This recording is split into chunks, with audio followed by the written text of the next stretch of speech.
자, 이슬람교 성립에 대해서 보도록 하겠습니다. 자, 이슬람교 우리 익숙한 종교이기도 한데요. 자, 배경은 다음과 같습니다. 동로마, 비잔티움 제국이라고 그러죠. 이 나라랑 사사왕조 페르시아가 있었는데 원래 이 두 나라를 가로지르는 동서무역로가 있었어요. 근데 이것이 막히게 됩니다. 그러면서 대안으로 아라비아 반도 쪽으로 교육이 활발해지게 되는데 이 중에 메카랑 메디나란 도시가 활성화가 되는데 여기서 돈 많은 부유층들이 등장을 하고 빈부격차가 커지고 사람들이 많이 모이면서 어떤 갈등들이 일어나면서 이슬람교가 등장할 수 있었던 배경이 돼요. 요거는 지도로 보는 게 훨씬 편합니다. 이쪽에 사사왕조 페르시아랑 비잔티움 제국이 있습니다. 이 둘을 연결하는 이 녹색 길, 이 길을 통해서 원래 무역이 활성화되었었는데 이 둘이 갈등을 빚으면서 이 길이 쓰이지 않게 됩니다.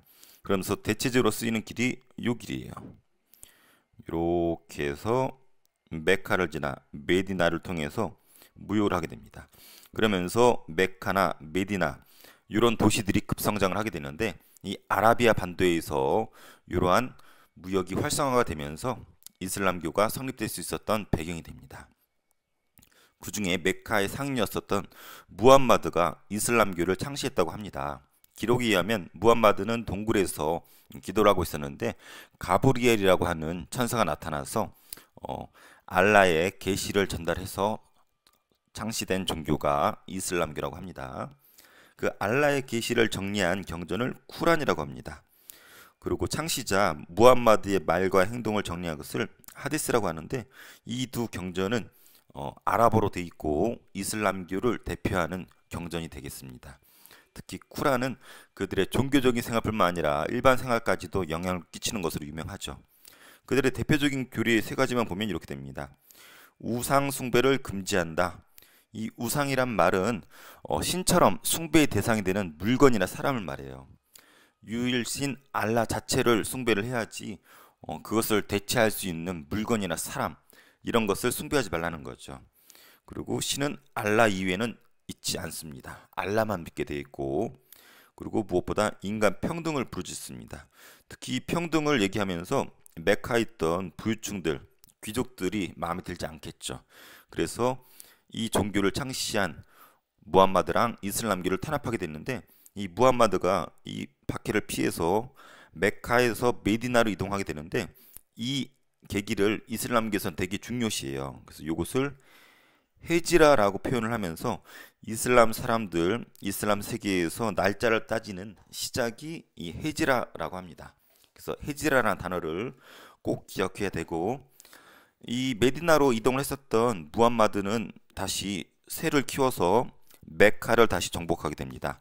그리고 아라비아 반도를 이 전체를 통일하게 되면서 이슬람 세력이 하나의 세계로서 시작이 되게 됩니다. 자, 핵심을 한번 정리해 보면은 이건 꼭 알아야 될 것 같아요. 이슬람교가 성립되게 된 배경은 기존의 동서무역로가 막히면서 아라비아 반도 쪽으로 어떤 무역의 중심지가 이동하면서 이슬람교가 탄생할 수 있었던 배경이었고 무함마드라는 사람이 탄생시켰고 쿠란 경전이라는 거 그리고 인간 평등을 부르짖으면서 탄압을 받았고 특히 헤지라 무함마드가 메카에서 메디나로 이동하게 되면서 그 새를 키웠었던 이슬람 원력을 헤지라라고 한다라는 거, 요 정도는 오늘 알고 정리를 하면은 될 것 같습니다. 초기 이슬람 세계는 네 시기로 나눠서 공부하면 편합니다.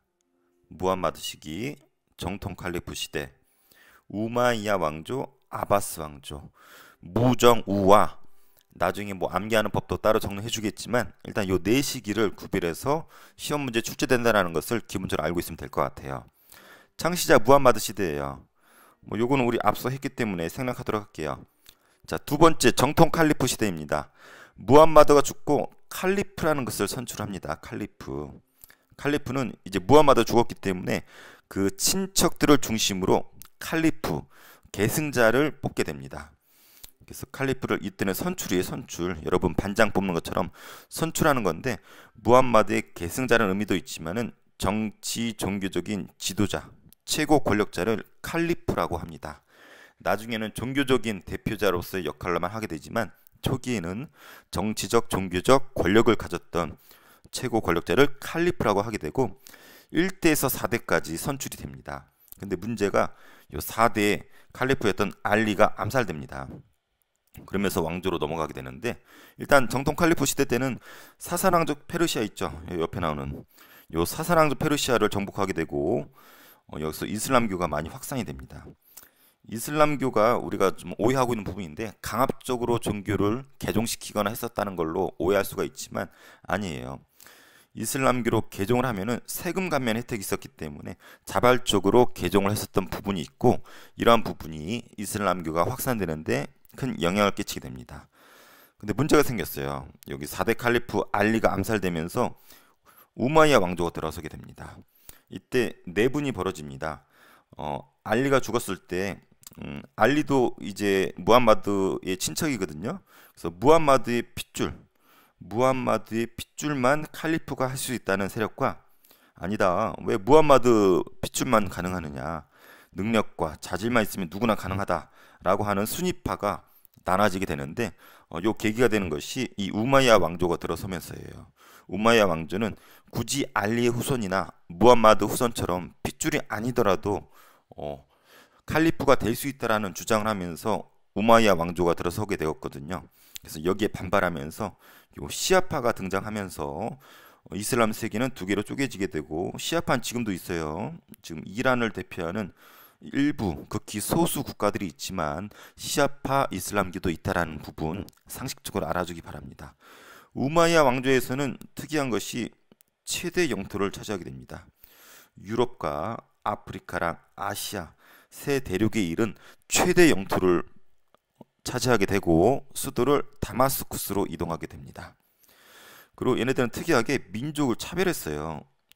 똑같이 이슬람교를 믿어도 아랍인을 우대하는 정책을 펼쳤습니다. 이슬람교를 믿더라도 비아랍인 같은 경우는 차별되고 있었다고 해요. 아까 위에서 봤었던 것처럼 이슬람교로 개종을 해도 세금 감면해주는 부분을 되게 축소시키고 민족을 차별했었던 왕조가 우마이야 왕조입니다. 이슬람교 같은 경우는 인간평등, 알라 아래에서는 모두 다 평등한 세력인데, 이 우마이야 왕족 같은 부분은 이런 부분하고 좀 맞지 않는 그런 부분이 좀 있습니다. 이 우마이야 왕조를 무너뜨린 것이 아바스 왕조입니다. 아바스는 반대예요. 민족 차별 정책을 폐지합니다. 그래서 세금도 면제시켜주고 오히려 능력만 있으면 관리랑 군인으로 등용할 정도로 아바스는 이슬람 본연의 뜻에 맞는 그런 정책을 펼치게 됩니다. 아바스 왕조에서 우리가 꼭 기억할 것은 탈라스 전투입니다. 우리 당나라 공부할 때 이미 배웠지만 당나라랑 탈라스 전투를 치러서 승리를 거두게 돼요. 여기 탈라스 여기 쪽에 있네요. 저쪽에서 전투가 벌어져서 승리를 거두는데, 이걸 계기로 비단길의 길목이었었던 동서교육로를 차지하게 됩니다. 그리고 우리 당나라 때 배웠지만 중국 당나라로부터 제지술이 들어와서 종이 만드는 기술이 나중에 서양까지 전해지게 되고, 이때 동서교육로를 차지하면서 엄청난 국제 대도시가 등장을 하게 되는데, 이 대도시가 바그다드입니다. 이 바그다드는 그 당시 3대 전 세계 세 번째 안에 드는 도시로서 100만 인구가 이미 있었을 정도로 국제 도시로서의 성장했었던 많은 일화를 가지고 있는 도시이기도 하죠. 지금은 이라크의 수도이기도 하죠. 이랬었던 아바스 왕조가 분열을 하게 되는데, 나중에 후 우마이야 왕조랑 파티마 왕조로 들어서게 되는데 그렇게 중요하진 않아요. 그러다가 나중에 몽골한테 망하게 되는 것이 아바스 왕조입니다. 자, 이쪽 지도 한번 살펴보고 정리할게요. 자, 요 네 시기 영토 대략적으로 눈 한번 보세요. 무함마드 시대예요. 무함마드 시대는 아라비아 반도 위주로 통일을 했죠. 메카나 메디아가 중심이었었고, 무함마드가 죽고 정통 칼리프 시대예요. 이 노란색 부분인데 이렇게 차지하게 됩니다. 이집트랑 요 사사왕조 페르시아 부분 있죠. 요 부분을 차지하게 되죠. 여기 써 있죠. 사사왕조 페르시아 정복. 그 다음에 4대 칼리프 알리가 죽고 우마이야 왕조가 들어서게 되는데 최대 영토를 차지하게 됩니다. 그래서 보면은 여기 보세요. 이렇게까지, 심지어 여기까지, 이렇게까지 영토가 많이 확대가 되었죠. 그래서 여기 뭐 아프리카 지역부터 여기 뭐 유럽 지역까지, 뭐 심지어 뭐 아시아까지 그래서 아시아, 아프리카, 유럽 세 대륙에 걸쳐서 엄청난 영토를 차지했던 것이 이 우마이야 왕조입니다. 특히 이 부분 좀 알아두세요. 여기 스페인과 포르투갈이 있는 부분인데 여기를 이베리아 반도라고 해요. 이베리아 반도 앞으로 자주 나올 거예요. 이베리아 반도. 그다음에 아바스 왕조는 좀 영토가 축소되죠. 그래서 이렇게 됩니다. 여기 지금 색을 칠해서 그런데 이렇게 이 정도로 축소가 돼요. 자, 그래서 이 영토 굳이 외울 필요는 없지만은 대략적으로 이 우마이야 왕조 때 최대 영토였었다라는 거. 그리고 아까 여기 특히 아바스 왕조 때는 탈라스 전투를 통해서 동과 서양을 잇는 교육로 비단길을 차지했었다라는 거 꼭 알아두기 바랍니다. 자, 여기 핵심 부분 형광펜으로 정리하고 넘어갈게요. 여기서 그래도 요건 알아야 될 것은 무함마드 시대 때 아라비아 반도가 통일되고 무함마드가 창세했다라는 거, 정통 칼리프 시대 칼리프를 선출했었다라는 것랑, 그리고 요 당시 때는 이 칼리프라는 개념이 이해되고 이슬람교가 확산이 되었었다라는 거, 우마이야 왕조 때 이슬람 세력이 분열을 했었다라는 거, 그리고 최대 영토랑 민족 차별 정책이 있었다라는 거, 그리고 아바스 왕조는 차별을 없앴고 특히 탈라스 전투를 통해서 동서 교역로를 장악하고 바그다드가 국제 도시로 성장했었다라는 거, 그 정도만 좀 알아도 웬만한 문제는 풀릴 것 같습니다. 자, 이슬람권 문화입니다. 일단 이슬람 사회를 보면은 이슬람 같은 경우는 그 종교가 사회에 영향을 끼칠 정도로 엄청난 영향력이 있습니다. 쿠란과 하디스 앞에서 배웠죠. 이슬람교의 경전에 해당되는데 이 알라랑 무함마드의 말을 정리한 거예요. 그래서 일상생활에까지도 영향을 끼치는 것이 그들의 종교이기도 합니다.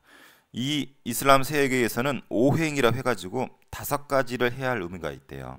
5가지인데 유일신, 알라가 유일신임을 고백을 해야 돼요. 신앙적으로. 그리고 하루에 5번씩 메카를 향해서 예배를 해야 되고 평생 죽기 전에 한번 메카를 방문해야 된다고 합니다. 그리고 라마단 기간 동안에 금식을 하도록 돼 있어요. 그리고 희사, 가난한 사람들한테 베풀어야 되는 이런 의무가 있다고 합니다. 그리고 이들은 음식, 먹는 거라든지 금기되는 부분이 종교적으로 명확해요. 그래서 그들이 먹을 수 없는 음식들, 대표적인 게 돼지고기나 술 같은 건데 이런 금기 음식을 하람이라고 합니다. 그리고 먹을 수 있는 그런 이슬람 사회의 음식을 할랄이라고 해요. 그래서 우리 사회에서도 할랄 관련해서 할랄 타운 만드는 부분에 논쟁이 좀 있었었죠. 자, 이슬람 경제입니다. 이슬람 사람들은 상업 활동에 상당히 긍정적이었어요. 그리고 위치적으로도 유럽, 아프리카, 아시아를 잇는 지리적 이점이 있어요. 여기 보세요. 유럽, 아프리카, 아시아 요 세 대륙을 다 연결하기 때문에 유통무역하기 아주 유리하죠. 그리고 탈라스 전투를 통해서 동서 교역로가 발달하게 되었죠. 탈라스 전투 기억나죠? 우리 아바스 왕조에서 탈라스 전투 있었잖아요. 이걸 계기로 동서 무역이 활발히 된다 그랬었고 대표적인 도시 바그다드가 성장한다고 배웠습니다. 이슬람 문화가 상당히 중요합니다. 문학 쪽에서 많이 들어봤을 거예요. 아라비안 나이트가 이때 만들어지는데 이것을 한번 뚝딱해서 만들어진 게 아니라 또 아랍 세계의 이야기만 있는 게 아니라 중국, 인도, 서역 여러 부분의 이야기를 끌어모아서 만든 거예요. 이것을 천일야화라고 합니다. 천일 동안 밤마다 들려준 이야기란 뜻인데 1000개가 단순히 딱 1000개 말하는 게 아니라 많은 이야기를 엮었다는 의미라고 합니다. 우리가 잘 아는 신바드의 모험, 알리바바와 40인의 도둑, 그 다음에 램프의 요정 있죠? 알라딘 이런 것들, 이런 이야기가 다 이 아라비안 나이트에 나오는 이야기라고 하죠. 그리고 건축인데요. 우리가 교회나 성당에서는 예배당, 우리 교회라고 혹은 성당이라고 얘기하잖아요. 근데 이슬람교에서는 그들의 예배당을 모스크라고 얘기를 합니다. 그래서 이슬람 예배당을 모스크를 한다라는 거. 이게 모스크의 모습이에요. 특징은 둥근 돔이 가지고 있고 뾰족한 탑을 가지고 있고 아라베스크 문양을 가지고 있는데 좀 확대해 볼게요. 자, 이 부분 좀 둥그럽죠.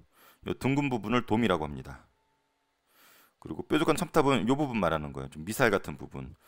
이렇게 뾰족한 첨탑이 있는 것이 또 모스크의 특징이고, 이 아라베스크 문양은 이 아래 걸 말하는 거예요. 이 이슬람교에서는 선생님 아까 뭐라 그랬어요? 우상 숭배하지 말라 그랬었죠. 여기 나오네요. 뭐 우상 숭배를 금지하고 있는데 우상이라는 것이 어떤 신을 대시해서 어떤 형상이나 어떤 물건을 이렇게 만들어서 대신 숭배하는 걸 말하는 건데, 그래서 이걸 금지했어요. 그래서 이슬람 세계에서는 인간의 형상이나 물건처럼 어떤 거를 딱 만들어 놓진 않았어요. 그래서 좀 어떤 추상적인 이런 문양을 만들어 놨는데, 이게 모스크 내부에 이렇게 문양을 새겨놨다고 합니다. 그리고 아랍어로 돼 있고, 그래서 이런 부분 아라베스크 이렇게 추상적인 문양이 나오면은 모스크 내부라는 것을 알아두면 좋을 것 같아요. 그리고 자연과학이 발달했습니다. 우리 영의 개념 기억나죠? 영의 개념이 인도에서 개발이 되었었는데, 이 영의 개념을 더 발전시켜서 우리가 지금 쓰고 있는 1, 2, 3, 4, 5, 6, 7, 8, 9, 10 이런 거 있죠. 아라비아 숫자가 이슬람 세계에서 개발이 되었고, 연금술이 개발된 것이 좀 특징이에요. 어떤 비금속을 금으로 만드는 이런 부분에 연금술이 많이 연구가 되면서 화학이 특히 발달을 했다고 합니다. 화학. 연금술이 발달했다고 해가지고 뭐 금으로 만드는 게 성공한 건 아니에요. 그래서 우리가 알고 있는 뭐 알코올, 알칼리, 뭐 케미스트리 할 때 화학, 그리고 우리 유튜브 많이 나오는 알고리즘 있죠. 보니까 알자가 많이 들어가네요. 그래서 이런 단어들은 다 이때 연금술 연구하면서 화학이 발달하면서 등장한 단어라는 거 알아두면 좋을 것 같고, 그리고 아까 선생님이 평생 메카를 한번 순례해야 된다고 그랬었잖아요. 그런 부분은 지리학이라든지 천문학이 발달할 수 있었던 배경이 되고, 의학도 발달을 해서 곳곳에 병원이 있었다고 합니다. 자, 동서문화교류는 아까 위에 봤던 이슬람 경제하고 거의 비슷해요.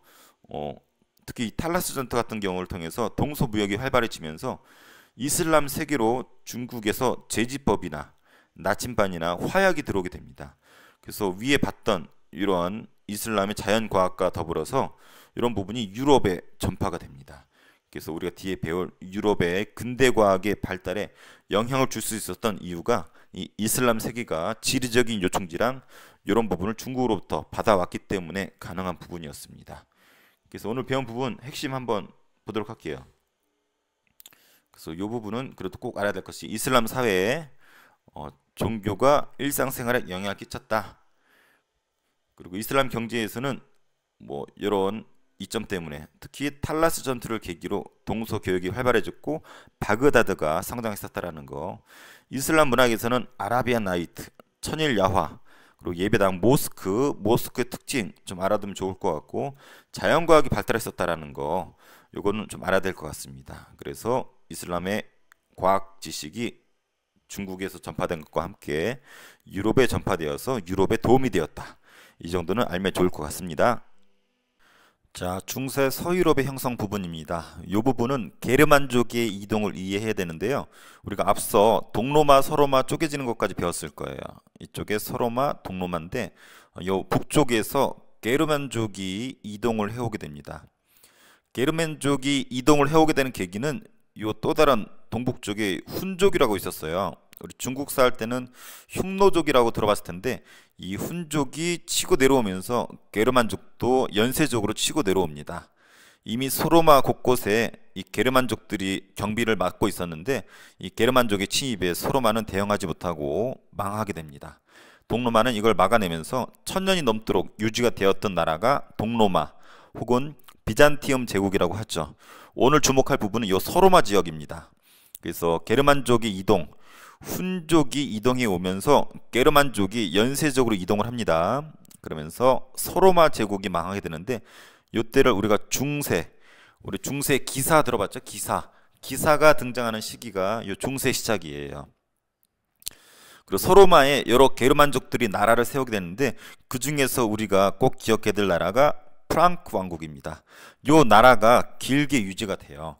이 나라는 성공할 수 있었던 이유가 이동거리가 되게 짧아요. 그리고 서로마 지역에다가 크리스트교로 스스로를 개종을 했고 크리스트교를 퍼뜨립니다. 그리고 이슬람 세력을 격퇴했었고, 그래서 서로마에 있었던 크리스트교 세력들이 되게 좋아해요. 그래서 이러한 부분은 우리 서로마에 있었던 로마 교황 있죠.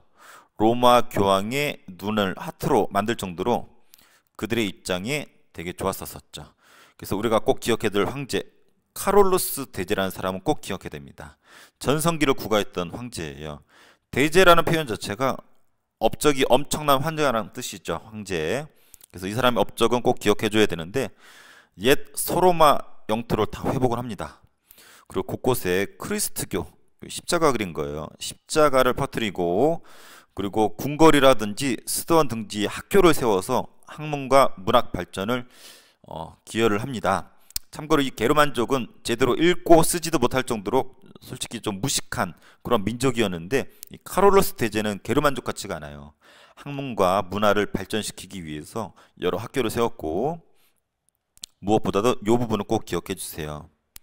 크리스마스 때였어요. 크리스마스 때 여기는 로마 교황이 카롤루스 대제한테 소로마 황제의 관을 씌워주게 됩니다. 그리고 소로마 황제라는 것을 인정해 준 거죠. 그래서 게르만족이 소로마를 계승했다라는 것을 상징으로 보여주는 것이 카롤루스 대제의 소로마 황제의 관 수여식이에요. 그래서 꼭 기억을 해줘야 되고 로마 교황 지금 어디 있어요? 이탈리아 내부에 바티칸 시국이라는 조그만 나라가 있어요. 이 바티칸 시국의 시작도 이 프랑크 왕국이 땅을 찾아서 로마 교황한테 기증한 겁니다. 그래서 로마 교황 입장에서는 자기네한테 땅을 떨궈주고 크리스트교로 개종하고 퍼뜨려주는 프랑크 왕국을 좋아할 수밖에 없죠.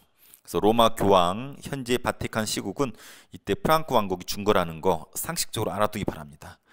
그래서 보다시피 중세 서유럽의 문화는 짬뽕 문화예요. 기존의 로마 문화에다가 새로 게르만 문화가 섞여졌죠. 그리고 공통되게 크리스트교를 받아들이면서 이러한 문화가 복합적으로 자리 잡은 것이 지금의 서유럽입니다. 근데 카롤루스 대제가 죽고 나서 내부 분열이 있게 돼요. 그래서 세 개의 프랑크로 쪼개지고 현재 프랑스, 이탈리아, 독일로 계승이 되고 있습니다. 서양의 주요 국가들이죠. 그래서 지금도 이 카롤루스 대제 이름을 딴 상들이 많이 수요되고 있다고 하죠. 서유럽 국가의 통합에 기여를 했었던 사람이라면 단체라면은 이 카롤루스 대제 이름을 딴 상이 수요가 되고 있다고 합니다. 관련된 그림 볼게요. 이 게르만족이 이동, 훈족의 이동에 따라서 수많은 게르만족이 이동을 하게 되죠. 이 소로마 지역으로. 그중에 이 프랑크 왕국은 바로 이 위에 있기 때문에 짧은 거리 이동이 큰 기여를 했습니다. 그리고 이 소로마 황제 관을 수여하는 모습이에요. 이 관을 쓰고 있는 사람이 누구겠어요? 카롤루스 대제가 되겠죠. 이 관을 씌워주는 사람은 로마 교황이 될 것이고, 그리고 카롤루스 대제가 죽고 나서 프랑크 왕국이 쪼개집니다. 서, 중, 동 프랑크. 여기는 현재 프랑스가 자리 잡았고 이탈리아, 독일로 자리 잡고 현재 서유럽의 근간을 이루게 되지요. 그래서 프랑크 왕국 꼭 기억을 해줘야 됩니다. 자, 오늘 꼭 기억해야 될 거. 이 게르만족의 이동을 계기로 서로마가 멸망했다라는 거. 그 중에서 프랑크 왕국이 자리 잡았는데 카롤루스 대제가 전성기였다라는 거. 그래서 여러 업적이 있지만 그 중에서 서로마 황제의 관을 받았다라는 거. 그래서 이러한 서유럽의 문화를 만들어줬다라는 거 꼭 기억하기 바랍니다. 오늘은 여기까지 할게요. 자, 이번에는 봉건제랑 장원제입니다. 서유럽의 기본을 이루는 것이 중세 때는 봉건제랑 장원제예요. 먼저 봉건제 먼저 볼게요. 이 봉건제는 시작이 여기 나와 있는 것처럼 프랑크 왕국의 분열에서 시작이 됩니다. 지난 시간에 배웠었죠. 프랑크 왕국이 분열을 했었는데 이쪽으로 이민족들이 쳐들어옵니다. 대표적인 것이 우리 베탄 민족, 바이킹족 있죠. 그래서 이런 이민족이 쳐들어오면서 서유럽 사회가 공포에 빠지게 됩니다.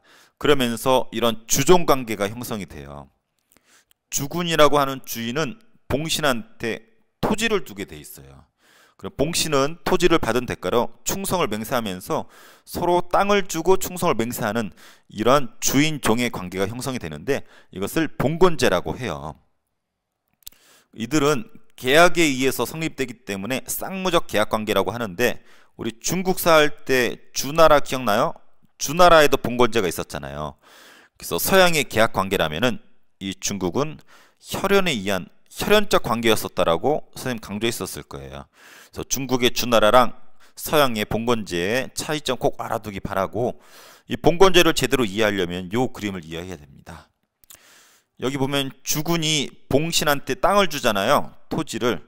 그래서 여기 그림은 국왕이 지방 제후한테 땅을 줍니다. 이 봉토라는 것이 토지예요. 토지 다른 이름을 봉토라고 해요. 그래서 국왕이 제후한테 토지를 주면은 제후는 충성을 하게 돼 있어요. 그래서 국왕은 제후를 보호해 주면서 땅도 주고 제후는 충성을 맹세하는 이런 시스템을 봉건제라고 합니다. 근데 이 제후는 또 다른 기사들하고도 이런 주종 관계를 맺을 수가 있어요. 땅을 주고 충성을 맹세하는, 땅을 주고 충성을 맹세하는. 그래서 연쇄적으로 이런 부분이 있을 수가 있는데 이런 부분을 봉건제라고 합니다. 근데 특이한 점은 여기 종교인들 있죠. 종교인들도 똑같아요. 토지를 받고 충성을 맹세하고 토지를 받고 충성을 맹세하고. 그래서 이때 종교인들은 재산이 있었어요. 그래서 이런 부분이 나중에 문제가 불거지면서 우리 뒤에 배우는 어떤 수돈 위주의 개혁운동, 더 나아가서는 종교개혁까지 나아가게 되는 부분이 있게 되지요. 그리고 이렇게 토지를 받은 제후나 기사들한테 매여 있는 농민들을 농노라고 합니다. 그래서 이런 부분이 장원제인데요. 봉건제랑 뗄래야 뗄 수 없는 관계예요. 우리가 이 부분은 방금 봤죠. 주군이 봉신한테 땅을 주고 충성을 받는 봉건제잖아. 이 부분이 이제 장원제예요. 이 땅을 받은 봉신 있죠. 이 땅을 받은 봉신은 그 땅의 영주가 돼요. 영주가 되어서 농노를 보호해주고 충성을 받습니다. 왜냐면 일반 농민인 이 농노들 있잖아요. 이민족들이 계속 쳐들어오니까 위협을 받는단 말이야. 그래서 여기 있는 기사나 제후들의 보호를 받고 그에 대한 충성을 맹세하게 되죠. 보호를 받고 충성을 맹세하는 이런 사람들을 농노라고 하는데, 이 농노와 이 영주들 사이의 이 관계를 또 장원제라고 합니다. 그래서 농노란 표현 꼭 중요해요. 농노, 농민이라 안 하고 농노라 한 이유가 있어요. 농민적인 요소가 있고 노예적인 요소가 있어요. 그래서 농노 이렇게 부르는 거예요. 농민적인 요소는 개인 재산을 가질 수 있었어. 결혼도 가능했고, 하지만 거주 이전 이사를 가지지 못하는 노예스러운 삶이 있었어요. 그래서 이 아래 그림은 잘 이해를 해야 되는데 우리 교과서에 나온 그림이에요. 보면은 그 농민들이 농노죠. 일주일에 3일 정도는 영주의 땅을 경작해야 돼요. 이 영주의 성이라고 있죠. 자, 주인한테 땅을 받은 이 땅의 주인을 영주라고 했어요. 영주. 여기 있죠. 영주. 봉신이라고도 하고. 그래서 거기에 농노들이 3일간 경작을 해줍니다. 여기 나온 것처럼. 그리고 영주는 여기에서 세금도 걷지만은 재판도 해요. 그리고 여기 대장간이나 방앗간 있죠. 다 영주 거예요. 그래서 농노는 방앗간이나 대장간 등을 이용하고 사용료를 내게 돼 있어요. 그 농노들은 주일에는 일요일에는 교회를 가서 예배를 드리게 돼 있고, 그래서 이러한 삶이 장원제 내에서 삶이고, 선생님 편의상 봉건제, 장원제 구별해놨지만 연계되어 있는 부분이라는 거 꼭 기억해야 될 거 선생님 정리해 줄게요. 봉건제가 시작되었고 이런 주종관계를 맺고 있고 계약관계라는 거, 여기에서의 영주를 왕이 개입할 수 없어요. 그래서 왕권은 약화됩니다. 지방의 힘은 세지고, 그 장원제 여기에서 이 관계 이해해 줘야 되고 농노의 삶을 꼭 기억해 주기 바랍니다. 자, 오늘은 여기까지 할게요. 자, 중세 서유럽의 사회와 문화 부분입니다. 이 부분은 크리스트교를 빼놓고는 말할 수가 없을 것 같아요. 중세 시대에 걸쳐서 크리스트교는 절대적입니다. 그들의 삶과 종교에 있어서 절대적인 게 크리스트교예요. 그래서 첫 주제로 나오는 것이 교회의 세속화예요. 이 세속화는 말은 종교인들의 모습이 아니라 어떤 인간 세상의 어떤 욕심이나 그런 부분을 따르면서 변질된 모습을 세속화라고 해요. 변화된 모습. 뭐 교황이 뭐 벤츠 끌고 단다라든지 뭐 로또 한다라든지 아니면은 뭐 비트코인 한다라든지 이렇게 변질된 모습을 세속화라고 해요. 그럴 수밖에 없는 게 이 당시에는 이런 성직자들한테도 종교인들한테도 땅이 주어지고 세금도 받기 때문에 그런 모습에서 자유로울 수가 없었어요. 그래서 이 클리니스톤이라는 것을 중심으로 교회를 개혁해야 된다. 초기의 교회로 되돌아가자라는 운동이 벌어지게 되는데 이런 활동을 했었다고 해요. 기도, 고전 연구, 필사, 뭐 청빈한 가난한 생활, 특히 이 부분을 얘기하고 싶어요. 고전을 연구하고 필사는 베꼈었다라는 건데 이것이 훗날 르네상스에 영향을 끼치게 됩니다. 우리 다음에 배우겠죠. 왜냐하면 이 고전, 그리스 로마의 고전 같은 경우는 필사를 함으로써 옮겨 적어놨기 때문에 이것이 서유럽에서는 나중에 신중심으로 돌아가기 때문에 이런 고전 문화들이 서유럽에 많이 남아있지 않아요. 근데 얘네들이 필사를 했었던 부분이 분명히 있었기 때문에 이 필사한 걸 토대로 다시 부활을 하게 되는데 그것을 르네상스라고 합니다. 자, 그리고 오늘 꼭 기억해야 될 단어 카노사의 굴욕. 자, 문제는 이것 때문에 벌어져요. 성직자 임명권. 성직자라는 말은 종교인을 말하는 건데 쉽게 표현해서 신부님 말하는 거예요. 신부님을 누가 임명하는가를 두고서 황제랑 교황이 싸웁니다. 황제는 속세의 짱이라고 할 수 있고 교황은 종교계, 그리스도교의 짱이라고 할 수 있는데 이 둘이 겨룹니다. 서로 으르렁 대다가 끝내 교황이 황제를 뭐 하냐면 파문을 합니다. 파문은 한마디로 그리스도교 출석부에서 황제 이름을 빼버리겠다라는 거예요. 황제도 코웃음 치고 우습게 여겼는데 문제는 황제를 따르던 백성들과 신하들이 황제한테 등을 돌리기 시작해요. 그래서 이제 당황스러운 황제가 교황을 찾아가서 카노사에서 용서를 구하게 되는데 상당히 굴욕적인 모습이었다고 해요. 한겨울에 가서 무릎을 꿇고 머리를 조아리면서 3일 동안 싹싹 빌었다고 하죠. 이걸 계기로 교황권이 하늘을 찌릅니다. 그래서 이걸 계기로 교황의 힘이 세속의 황제를 능가할 정도로 힘이 세졌는데 이것을 카노사의 굴욕이라고 하고 이때 이런 표현이 나와요. 교황은 해, 황제는 달. 해는 스스로 빛을 발하지만 달은 해가 있지 않으면 빛을 발할 수가 없죠. 그래서 교황을 해에다 비유하는 표현이 나올 정도로 교황권이 세졌다라는 거. 그리고 중세 서유럽의 문화입니다. 역시 그리스도교를 빼놓고 말할 수가 없는데 이때 철학도 관련해서 스콜라 철학이라는 것이 등장을 해요. 토마스 아퀴나스라는 사람이 신학대전이라는 책을 써서 스콜라 철학을 집대성했다라고 합니다. 가끔씩 종교에 보면은 이성적으로는 이해 안 되는 부분이 있어요. 예를 들어서 성모 마리아가 예수를 낳았다라든지 예수님이 부활을 했다라든지 그런 부분은 우리 이성으로는 이해가 안 될 수도 있잖아. 그런 걸 신앙과 적절히 조화를 꿰고자 했던 것이 스콜라 철학이고 이때 대학교들이 처음 설립이 됩니다. 파리 대학, 볼로냐 대학 이런 대학이란 존재가 이때 처음 등장을 하고 대학이라는 것 자체가 어떤 학문적인 모임을 뜻한다고 해요. 그래서 뭐 법학이나 의학, 신학 이런 부분에서 시작으로 대학들이 처음 설립이 되고 중수하면 우리 기사 떠오르잖아요. 그래서 기사도 문학도 여기 있는 사례들처럼 유명한 것들이 있습니다. 건축이 또 시험 잘 나오는데요. 특히 고딕 양식. 먼저 로마네스크 양식은 돔과 반원 아치를 특징으로 하는 게 있고 고딕 양식이 시험 잘 나와요. 뾰족한 탑이 특징이고 첨탑이라고도 합니다. 채색유리, 스테인드 글라스를 쓰는 것이 유명합니다. 오른쪽 그림을 통해서 설명을 할게요. 이 카노사의 굴욕을 통해서 여기 무릎 꿇고 있는 사람이 이때 하일리엔 4세 이 사람 같죠? 싹싹 빌고 있죠? 이 사람은 교황은 아니에요. 카노사의 성의 주인인데 지금 하일리엔 4세가 교황한테 좀 전해달라고 싹싹 빌 테니까 봐달라고 그리고 부탁하고 있는 모습을 듣고 있는 모습이라고 해요. 그리고 여기 로마네스크 양식과 고딕 양식이 있는데 고딕이 주로 시험에 나옵니다. 로마네스크 양식은 아까 나왔지만 돔과 반원 아치가 특징이에요. 돔은 둥그렇죠? 이런 부분. 자, 피사 대성당과 피렌체 대성당 나왔는데 이렇게 둥그런 부분, 이런 부분을 돔이라고 하는데 돔이 특징입니다. 그리고 아치, 여기 반원의 아치가 유행이다 그러는데 입구를 보면은 이게 반원으로 되어 있어요. 입구에 이렇게 반원으로 된 아치가 있는 것이 특징인 양식을 로마네스크 양식이라고 합니다.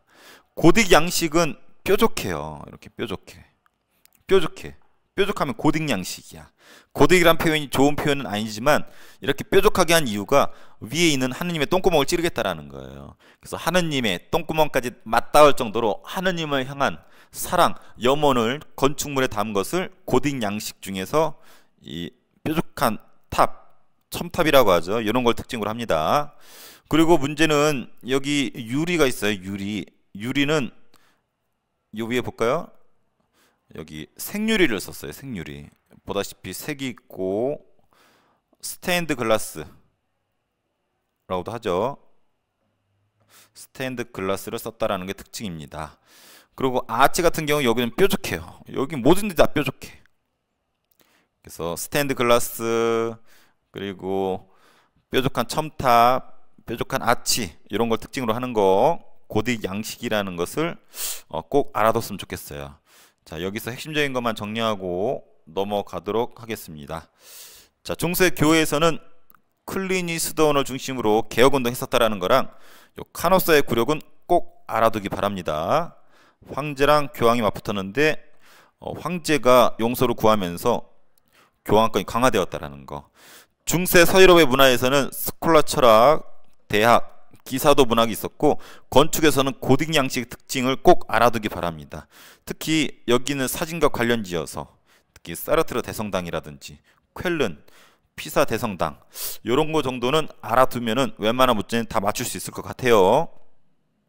자, 비잔티움 제국 들어갑니다. 비잔티움 제국은 동로마를 말하는 거예요. 우리 앞서서 서로마, 동로마 배웠습니다. 서로마는 게르만족의 침입에 의해서 망했죠. 동로마 제국은 1000년이 넘도록 유지가 되는데 이 동로마의 다른 이름이 비잔티움 제국입니다. 자, 비잔티움 제국의 특징은 일단 수도가 상당히 중요해요. 콘스탄티노폴리스라고 부르는데 교과서에 따라서 명칭이 달라요. 뭐 여기 보는 것처럼 이렇게 부르는 데도 있고 이렇게. 요 이스탄불은 현재도 이스탄불이라고 부릅니다. 여기는 터키, 우리랑 형제국가라고 불리는 터키 공화국의 수도이기도 하죠. 터키 자체가 동서양의 딱 길목에 있어요. 그래서 여기 수도였었던 콘스탄티노폴리스, 당연히 이 유럽과 아시아를 연결하는 길목에 있기 때문에 돈을 상당히 많이 벌 수 있었고 그 당시 때 최대의 도시로 성장할 수 있었다고 합니다. 더군다나 여기 사진에 보는 것처럼 두텁게 성을 쌓았기 때문에 또 옆에 잘 보이진 않지만 물로 이렇게 겹겹이 방어막을 쳤어요. 그렇기 때문에 쉽게 함락되지 않았었던, 그래서 1000년이 유지되었었던 그런 도시가 콘스탄티노폴리스라고 합니다. 자, 황제 교황주의라고 합니다. 우리 여기 서유럽 같은 경우는 교황의 힘이 상당히 셌었잖아요. 근데 동로마, 이 비잔티움 제국은 달라요. 황제가 정치, 군사뿐만 아니라 종교의 권한까지도 가지고 있습니다. 이 그림을 볼까요? 황제 교황주의라는 표현을 썼는데 여기 가운데 황제가 있죠. 근데 이 오른쪽은 종교인들이에요. 그래서 종교인들과 여기는 이제 정치인들이에요. 그래서 이 정치인들, 종교인들을 다 아우르고 있는 모습인데 황제 교황주의를 잘 보여주는 그러한 그림이 되겠죠. 그리고 전성기는 유스티니아누스 대제, 큰 황제란 뜻인데 꼭 알아둬야 됩니다. 옛 로마 제국을 다 차지했었고 유명한 유스티니아누스 법전을 만들었고 성소피아 대성당을 건설했습니다. 특히 성소피아 대성당은 상당히 유명하기 때문에 꼭 알아둬야 돼요. 이 그림을 볼까요? 비잔티움 제국의 영역인데 상당히 넓죠. 로마 지역, 옛날 로마 지역을 차지했었던 걸 알 수가 있고 여기 수도였었던 콘스탄티노폴리스는 흑해, 지중해, 그 다음에 동양, 서양의 길목이 있기 때문에 상당히 중요한 길목이었었다라는 거. 그리고 동서교회가 분열을 하게 됩니다. 그 계기가 되는 것은 성상 숭배 문제예요. 성상이란 말은 어떤 성스러운 어떤 형상, 예를 들면 뭐 성모 마리아 뭐 이런 거 있죠. 예수님상, 뭐 십자가상, 이런 종교랑 관련된 어떤 눈에 보이는 형상을 성상이라 그러는데 이 서로마, 서유럽 지역은 이것을 인정을 합니다. 왜냐하면 게르만족을 그리스도교를 믿게 해야 되기 때문에 게르만족이 글을 쓰지도 읽지도 못하는 좀 무식한 족이라고 그랬었잖아. 그래서 이 서로마 입장에서는 그들을 그리스도교로 개종시키기 위해서는 이런 성상 숭배의 필요성이 있었죠. 근데 동로마는 그렇게 인정하지 않아요. 이런 입장 차이에 의해서 서유럽에서는 로마 카톨릭이 중심을 잡았고 동유럽에서는 그리스 정교라고 해서 새로운 종교가 탄생을 했는데 이 둘을 다 합쳐서 우리 그리스도교라고 부르죠. 뿌리는 같아요. 근데 우리는 이게 익숙하죠. 선생님 다니는 성당도 로마 카톨릭 계열입니다. 자, 비잔틴 문화 쪽이에요.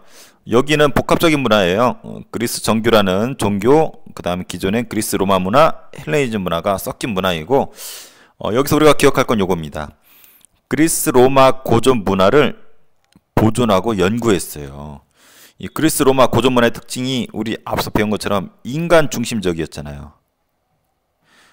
그리스 신화 보면은 인간의 모습을 한 신의 모습이 보였었죠. 그래서 인간을 중심으로 뒀었는데 지금 서유럽 같은 경우는 우리 앞서 계속 본 것처럼 크리스트교 신 중심의 사회였었잖아요. 그래서 얘네들이 인간 중심적인 것을 잘 보존을 했다가 나중에 서유럽에 특히 이탈리아 쪽에 영향을 주게 됩니다. 그래서 신 중심의 서유럽에서 인간 중심의 그리스 로마 문화가 들어오면서 르네상스가 다시 생기게 되는 그러한 분위기를 요인을 제공을 하게 되죠. 그래서 르네상스 영향을 줬다라는 거 뒤에 다시 배울 거예요. 그리고 아까 법전 편찬한 거 얘기해 줬었고 특히 건축이 중요하다고 그랬었죠. 비잔티움 양식을 한 성소피아 대성당이 있었습니다. 돔과 내부의 모자이크를 특징으로 합니다. 이건 그림을 봐야지 이해가 쉽죠. 이렇게 동그란 돔을 특징으로 했었고 내부가 이렇게 비어 있어요. 그래서 가운데 모유수가 있었고 동그란 돔 그리고 내부에 옆에 보는 것처럼 모자이크로 이렇게 표현이 되어 있어요. 그래서 요 그림과 요 그림은 상당히 유명합니다. 참고로 이렇게 미사일처럼 첨탑 있죠? 이걸로는 이슬람 모스크의 특징이라고 그랬었잖아요. 이것은 훗날 유스티니아누스 대제 때 만들어진 게 아니라 훗날 이슬람 세력에게 장악을 당하고 나서 생긴 거라고 하죠. 오스만 제국이라고 나중에 이 동로마 비잔티움 제국이 오스만 제국에 망합니다. 그때 생긴 거라고 보면 될 것 같아요. 자, 그래서 우리 지금까지 본 것이 이쪽 동로마 비잔티움 제국 배웠고 동로마 옆에 동유럽이 있잖아요.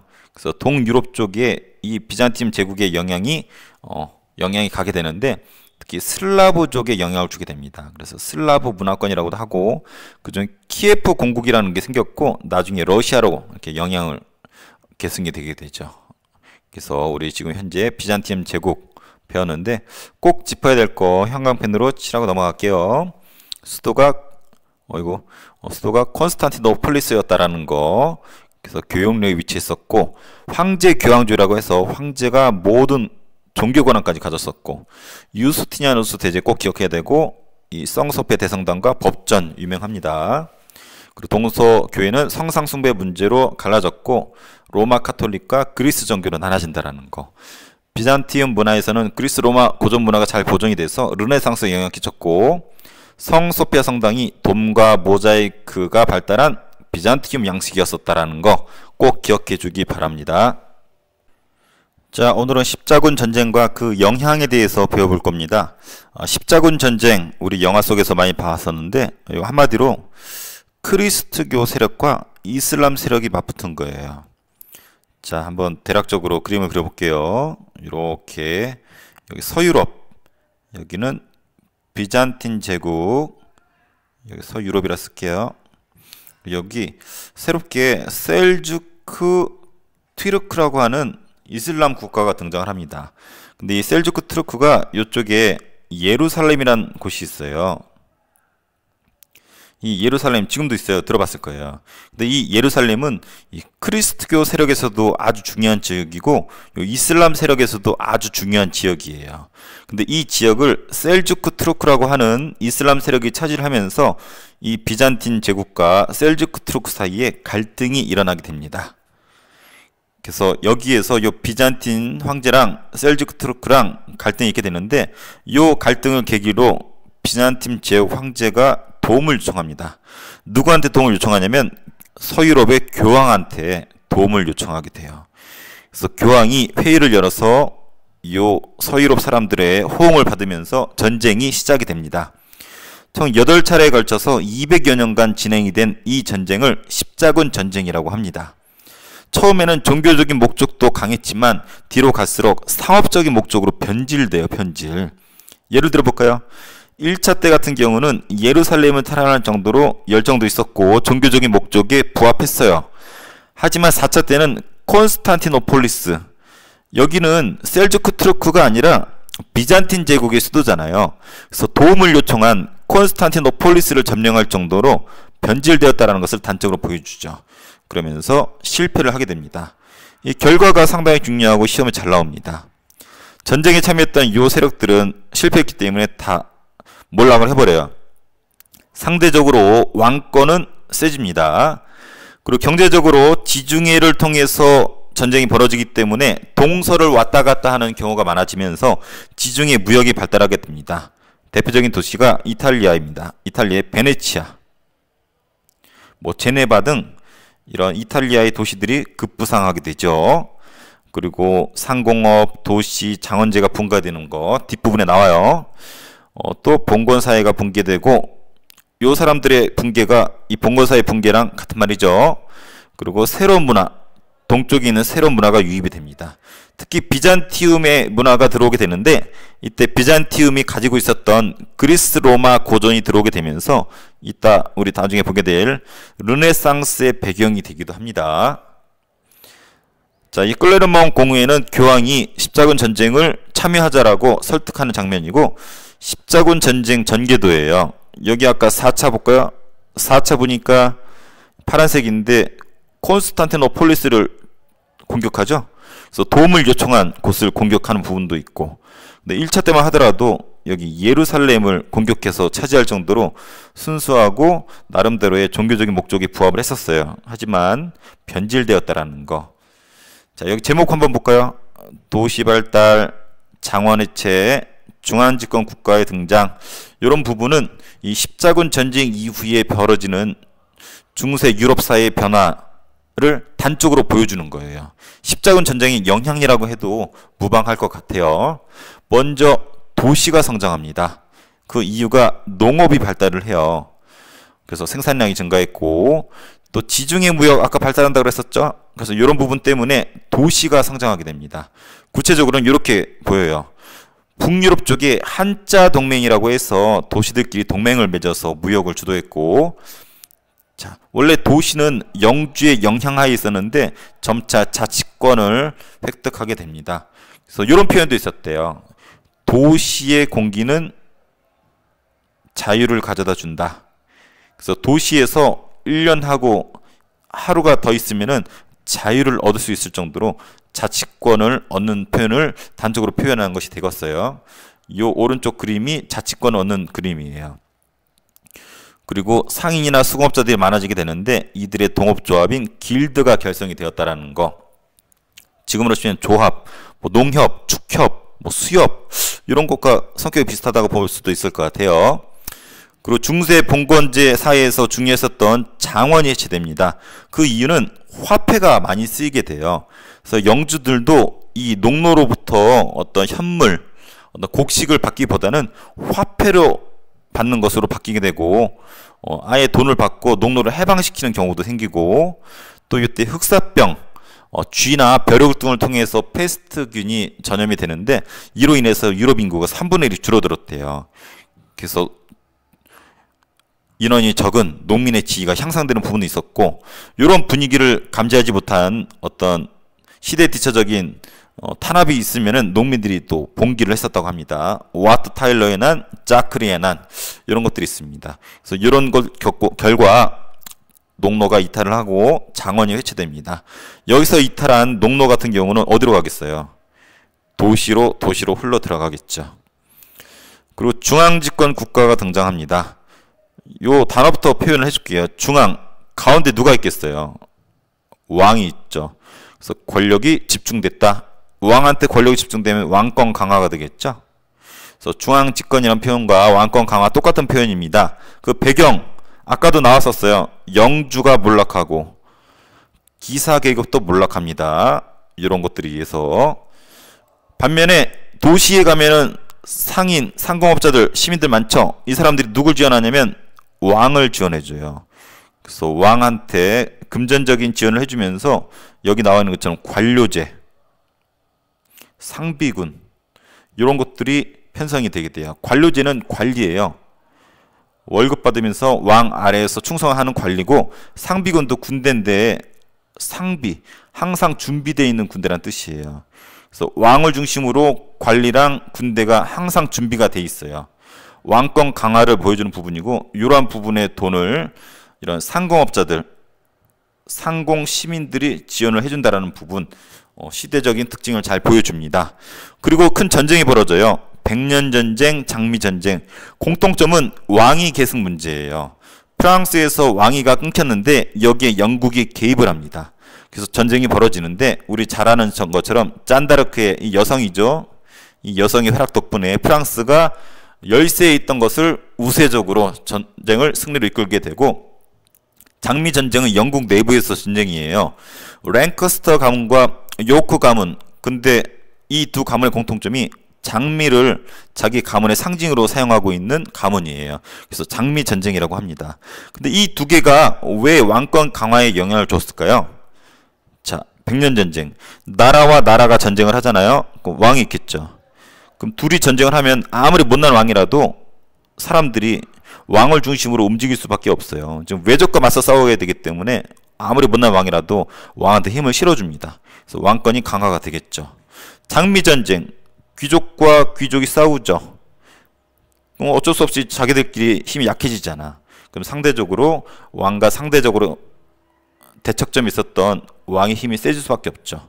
그래서 이 두 전쟁을 계기로 귀족들은 몰락을 하고 왕권이 강화가 되었습니다. 이로써 영국과 프랑스는 중앙의 권력이 집중된 국가로 성장한다는 그런 내용이에요. 자, 오늘 핵심 내용 한번 정리해 볼게요. 자, 오늘 십자군 전쟁은 자, 비잔티움 제국과 셀주크 투르크의 갈등에 의해서 시작이 됐는데, 황제가 교황한테 도움을 요청해요. 그래서 이러한 계층들이 호응을 하며 전쟁에 참여했죠. 하지만 실패했고, 이 결과가 상당히 중요하다 그랬었죠. 결과. 그래서 교황과 제후 기사는 약해지고 왕권이 세졌다. 지중해 무역이 활성화되고 도시 발달, 장원제가 붕괴되었다. 그리고 새로운 문화가 유입이 돼서 르네상스의 배경이 되었다. 자, 그래서 도시가 성장하고 장원이 해체되고 중앙집권 국가가 출현했다라는 거. 도시 성장의 어떤 사례, 한자 동맹, 자치권 획득, 길드, 장원이 해체된 사례에 화폐가 쓰이면서 농노가 해방당했고, 흑사병으로 농노가 귀해졌고, 자, 농민 반란을 통해서 장원이 해체되고 도시 위주의 경제로 넘어갔다라는 거. 중앙집권 계기는 아까 나왔지만 전통적인 계급은 다 몰락을 해요. 하지만 상공 시민들이 새로 생기는데 왕을 지원해준다 그랬죠. 그래서 관료제랑 상비군 중심으로, 그리고 두 번의 큰 전쟁을 통해서 귀족은 몰락하고 왕이 중심을 갖는 중앙집권 국가로 성장했었다라는 거 꼭 기억해 주기 바랍니다. 자, 르네상스입니다. 자, 르네상스의 의미 먼저 살펴볼게요. 여기 나와 있죠. 고대 그리스 로마 문화를 되살리는 거예요. 근데 이 고대 그리스 로마 문화의 특징이 인간 중심이었던 거죠. 그래서 인간 중심의 새로운 문화를 만들려고 했던 이런 문화 부흥 운동을 르네상스라고 합니다. 우리 고대 그리스 로마 들어봤죠?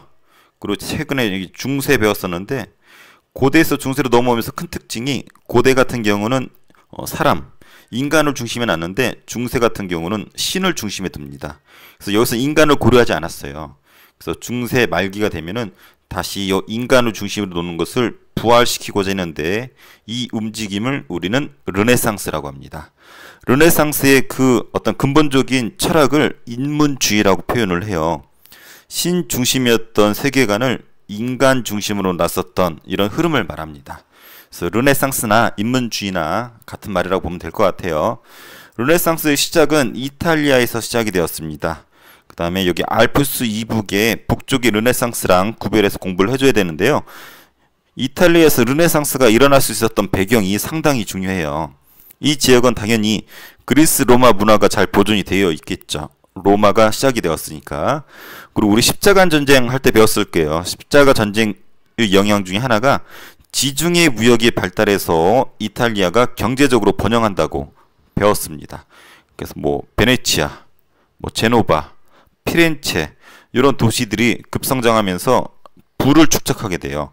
이런 경제적인 번영이 문화적인 투자에까지 이어지게 되는 거죠.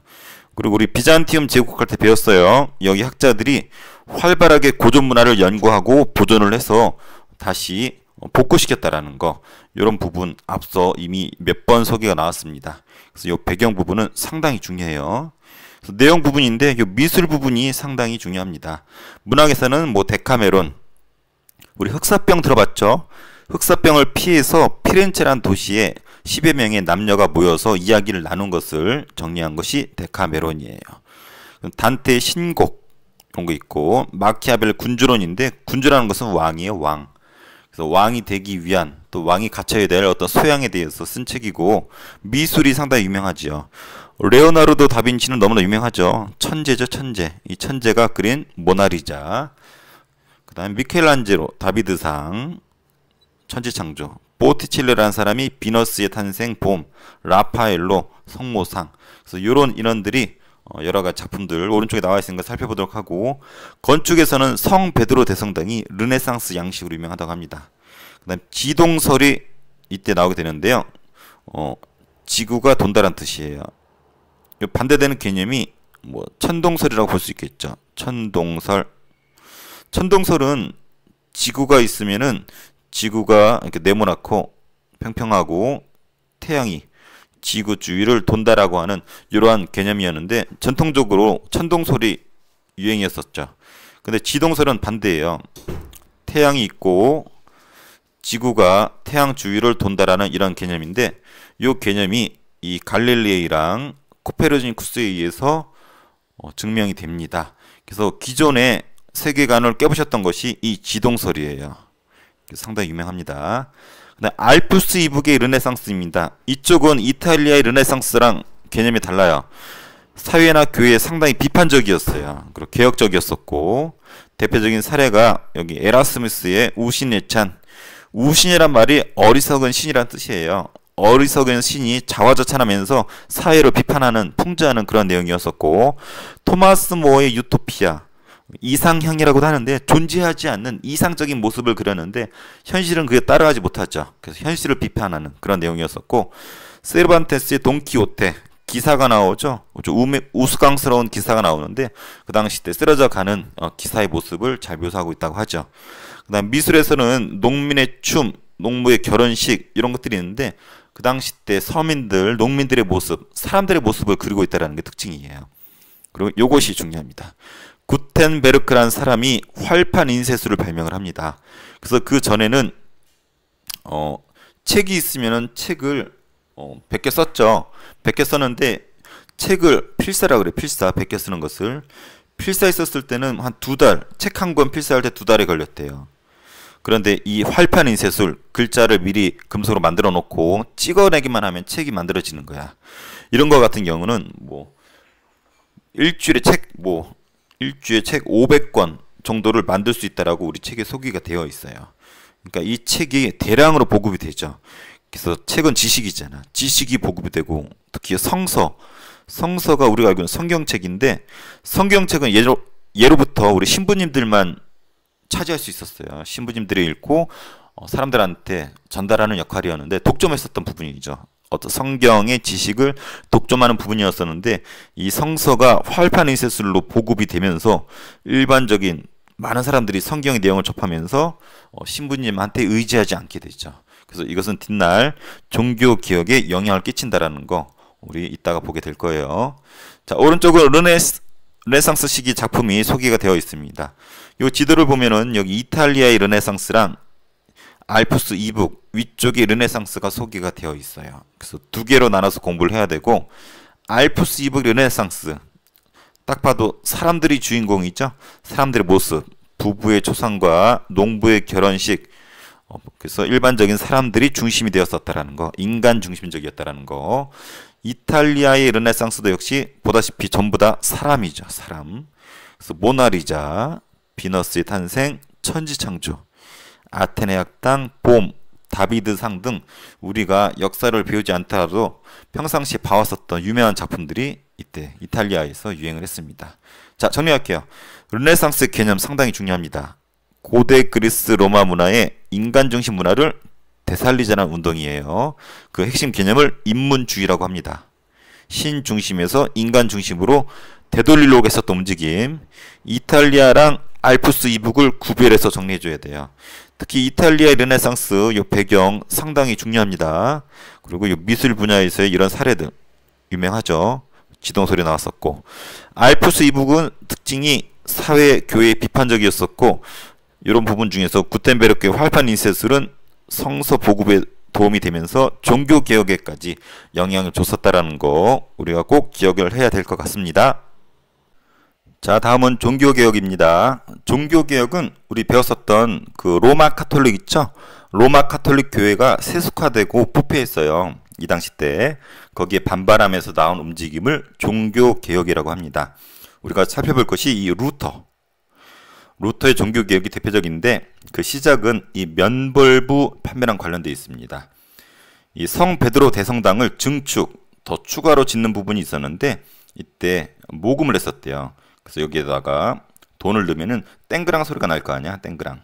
이 땡그랑 소리가 들리면은 천국에 갈 수 있다라고 이렇게 얘기를 했었대요. 죄를 면하거나 벌을 멸할 수 있다. 그래서 이런 부분을 통해서 면벌부 판매를 통해서 돈을 모금하고 있었는데 여기에 대해서 루터가 95개조 반박문을 통해서 반박을 하게 됩니다. 근데 이러한 반박문에 대해서 제후와 농민들이 지지를 하면서 세력을 키우게 됐는데 이러한 세력들을 루터파라고 불러요. 루터파. 그래서 로마 카톨릭과 루터파가 대결을 하게 되는데 이 아우쿠스 부르크 화의를 통해서 루터파를 공식적으로 인정을 해주게 됩니다. 자, 여기 보면 루터의 95개 반박문이 나와 있죠. 여기 이런 말이 나와 있네요. 교황이 모든 벌을 면제한다고 선언한다는 것은 진정 의미에서의 벌이 아니라 단지 교황 자신이 내린 벌을 면제한다는 것뿐이다. 크리스트교는 면벌부가 없어도 벌이나 죄에서 완전히 해방된다. 그래서 성경에 나와 있지 않기 때문에 이런 것을 인정할 수 없다는 내용이에요. 그래서 면벌부, 선생님 때는 면죄부 이렇게 배웠어요. 똑같은 말이에요. 자, 다음 칼뱅의 종교개혁입니다. 칼뱅은 스위스 사람인데 이 사람은 예정설이라는 걸 주장을 해요. 예정설. 그래서 구원은 천국을 가는 구원은 이미 예정이 되어 있다. 단 그 직업에 본인이 맡은 소명을 다해야 된다. 자기 맡은 직업에 대해서 소명의식을 갖고 최선을 다해야 된다. 그래서 근면성실 절약을 통해서 자기 직업에 충실하면은 구원은 예정되어 있기 때문에 구원을 받을 수 있다. 이런 표현이에요. 근데 이런 직업에 충실하거나 근명성실 이런 부분은 그 당시 때 성장하고 있었던 상공업자들한테 매력적이었었다고 합니다. 그래서 이런 사람들을 칼뱅파라고 합니다. 칼뱅파. 이 루터파랑 쌍벽을 이루는 것이 칼뱅파예요. 근데 영국은 섬나라잖아요. 약간 독특해요. 선생님도 카톨릭 신자이지만 우리 법적인 이혼은 가능하지만 어떤 성당 내에서의 어떤 이혼 같은 것들 불가하다라고 해요. 근데 이 헨리 8세가 개인적인 문제로 이혼을 하고 싶었는데 로마 카톨릭이 반대를 합니다. 그래서 이 갈등을 계기로 영국 국왕이 영국 교회의 짱임을 선언을 하게 됐는데 그래서 나온 영국의 새로 나온 종교가 영국 국교회예요. 자, 종교 전쟁. 로마 카톨릭이 우리 지금까지 계속 나왔었던 종교잖아요. 크리스트교. 이것을 옛 구자 써가지고 구교라고 표현을 합니다. 근데 지금 배웠던 루터파, 칼뱅파, 영국 국교에도 들어가요. 이런 것들 다 신교라고 해요. 그래서 구교랑 신교가 으르렁 되면서 싸우게 되는데 여러 가지 전쟁이 있었어요. 그 중에서 대표적인 것이 독일 30년 전쟁이에요. 독일로 이름이 대표되지만 여러 나라들이 얽히고 설키면서 국제전의 성격을 떴던 건데 이것이 베스트팔렌 조약을 계기로 종교의 자유를 인정을 받습니다. 여기서 착각하면 안 되는 것이 개인의 종교 자유가 아니고 제후, 그 도시의 제후가 그 도시의 종교를 선택할 수 있는 권한을 가져가게 됐어요. 이것을 베스트팔렌 조약이라고 해요. 자, 이 지도 한번 볼까요? 여기 초록색이 칼뱅파, 스위스 제네바에서 칼뱅파가 퍼지는 거, 루터파가 요 위쪽에서 퍼지는 거 보이죠? 그다음에 영국 국교회는 이제 영국에서 이런 것들이 이제 신교의 움직임이죠. 신교. 자, 우리 지금까지 보통 이제 크리스트교라고 표현을 했었어요. 선생님이 우리 십자가 하나님 예수님 믿는 것을 크리스트교로 표현을 했는데 오늘 배운 것 기준으로는 세 가지로 나눠지죠. 구교, 신교. 자, 구교. 다르게 표현할까요? 그냥 구교, 신교 말고 구교, 신교는 이해한 것 같고. 자, 로마 카톨릭. 그리고 신교. 그리고 우리 동유럽 쪽에 퍼졌었던 그리스 정교 기억나요? 신교 탄생 전에 그리스 정교 있었잖아요. 로마 카톨릭, 신교. 근데 우리가 신교라고도 하고 개신교라고도 해요. 개신교. 기독교라고도 하죠. 기독교. 그래서 선생님이 다니는 곳은 이 로마 카톨릭. 여기는 교회라고 하지 않고 성당이라고 하죠. 근데 같은 말이에요. 성당. 그래서 크리스트교는 크게 우리 교과서 기준으로는 이 세 가지로 나눠집니다. 동유럽에 퍼졌던 그리스 정교, 서유럽과 그리고 우리나라에 지금 많이 들어와 있는 로마 카톨릭, 우리나라에 또 많이 퍼져 있는 개신교, 신교, 기독교. 이 세 가지로 나눠진다라는 거 상식으로 알아뒀으면 좋을 것 같아요. 자, 오늘은 여기까지 할게요. 자, 송나라입니다. 자, 송나라 건국은 당나라가 망한 이후의 혼란기를 절도사 출신의, 즉 군인 출신의 조광윤이 통일을 하면서 건국이 되었습니다. 수도는 카이펑입니다. 송나라는 문치주의를 채택합니다. 문인을 통해서 통치한 건데 문인이 있고 무인이 있는데 문인은 펜을 든 일반 관리를 말하고 무인은 칼을 든 군인들을 말합니다. 문치주의는 이런 군인들 세력을 억제하고 황제권을 강화하고자 했던 정치 노선을 문치주의라고 합니다. 그의 일환으로 과거제 같은 경우도 전시제도를 도입을 해서 황제가 직접 과거 시험을 주관하면서 황제권을 강화시키고자 했었던 의도가 있습니다. 문치주의는 필연적으로 군사력의 약화를 초래했고 북방민족의 침입을 유발하게 되었습니다. 이 북방민족의 침입을 돈으로서 이렇게 매수화해서 저지를 시킴으로써 국가 재정이 악화되는 악순환을 겪게 되었습니다. 국가 재정이 악화되자 이걸 해결하고자 했던 개혁가가 왕안석이었습니다. 이 사람은 소상인과 가난한 농민들의 성장을 통해서 국방력 강화나 국가 재정의 확충을 꿈꿨던 개혁을 했는데 보수파의 반대로 실패로 돌아가게 됩니다. 그로 인해서 여진족의 침입으로 화북지방을 빼앗기고 남쪽으로 송나라가 쫓기게 되는데 이러한 송나라를 남송이라고 합니다. 이때 강남 지역이 본격 개발되게 되는 계기가 됩니다.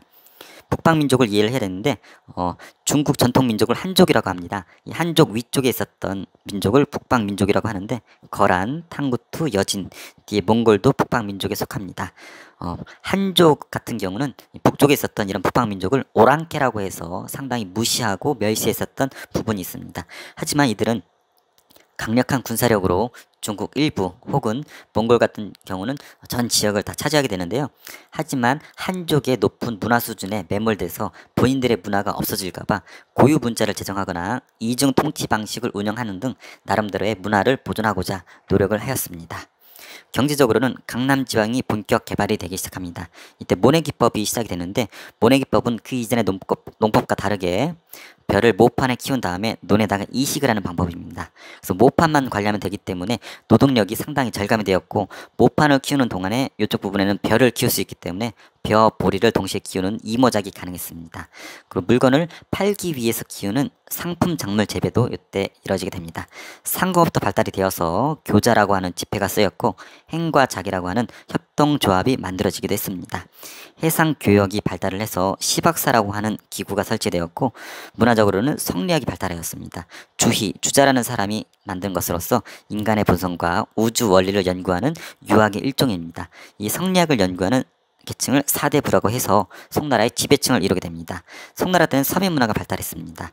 그래서 만담, 고개, 인형극 등 다양한 서민 오락이 유행했었고 과학기술이 발달을 해서 중국의 4대 발명품 중에 송나라가 3개를 개발하게 됩니다. 화약, 나침반, 활판 인쇄술 등은 중국의 4대 발명품 중에 3개로서 이슬람 세계를 거쳐 서양에 전파되게 되는 계기가 됩니다. 참고로 중국의 4대 발명품 중에 하나는 한나라 때 만들어졌던 제지술이 있습니다. 요것과 송나라의 3대 발명품을 합쳐서 4대 중국 발명품이라고 합니다. 자, 최종 정리하도록 하겠습니다. 송나라는 절도사 출신의 조광윤이 건국하였습니다. 문치주의를 채택해서 무인 세력을 억제했고 황제권 강화를 꿈꿨습니다. 그로 인해서 군사력이 약화되고 북방민족의 침입으로 국가 재정이 어려워졌고 이걸 개혁하고자 했던 사람이 왕안석.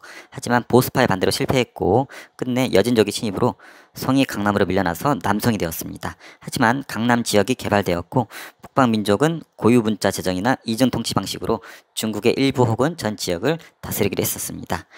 송나라 때는 강남 지방이 개발되는데 모내기법, 이모작, 상품문 작물들이 재배되기 시작하였습니다. 상공부터 발달을 해서 교자라는 집회나 행과 작 같은 조합들이 있었고 해상교육을 관리하기 위해서 시박사가 설치되었습니다. 성리학이 개발되었고 사대부층이 형성되었습니다.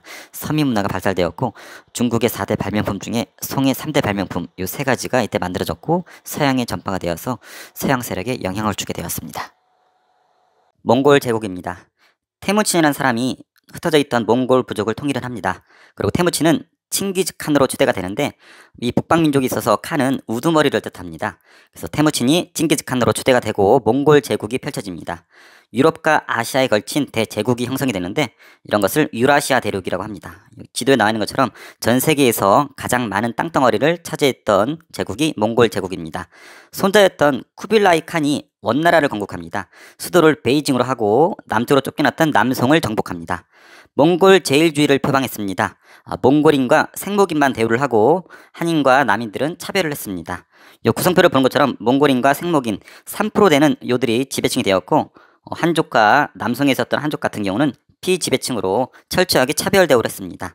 이랬던 원나라는 황희 계승 분쟁과 집회였던 교초의 난발 등으로 경제가 혼란스러웠고 그리고 한족들이 차별 대우를 했기 때문에 반란을 일으켰는데 한족의 반란, 홍건적의 난 등으로 쇠퇴하다가 북쪽으로 쫓겨나게 됩니다. 이 홍건적의 난은 우리 조선시대하고 연계가 되어 있는데 고려 말에 이성계, 최영 등이 홍건적을 무찌르면서 영웅이 되었는데 이들을 신흥무인 세력이라고 하고 이 중에 이성계가 위화도 해군을 통해서 조선을 세우게 되지요.